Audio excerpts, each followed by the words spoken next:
మనం ఈ మధ్యకాలంలో ఎక్కువగా ఇస్కాన్ ఆధ్వర్యంలో చాలామంది యువత భక్తులు భగవద్గీత పుస్తకాలు శ్రీమద్ భాగవతం రోడ్ల మీద వచ్చిపోయే వారి అందరికీ ఇస్తూ ఉన్నారు. ఇది ఎంతో శుభ సూచకం కూడా గురుగారు. దానిపై అంటే మీ స్పందన ఎలా ఉంటుంది అంటారు? అలా ఇప్పుడు మీరు చూస్తున్నారు. మేము గత 25, 30 ఏళ్ళుగా అలాగే ఉన్నాం మేము. ఇప్పుడు ఎక్కువగా మంచిది. ఇంకా పెరగాలి.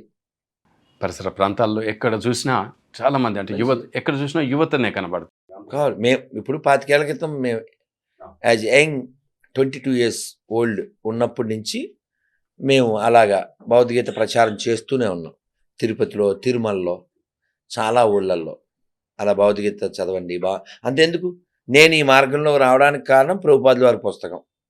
ఆ పుస్తకం పేరు ఆత్మ సాక్షాత్కార శాస్త్రం, the science of self realisation.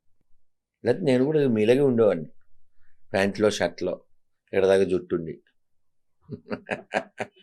గురుగారు కాబట్టి మంచిది కదా. చాలా మంచిది. భగవద్గీత ఈ దేశంలో పుట్టింది, రామాయణం ఈ దేశంలో పుట్టింది. నువ్వు కూడా ఈ దేశంలో పుట్టావు, తెలుసుకో.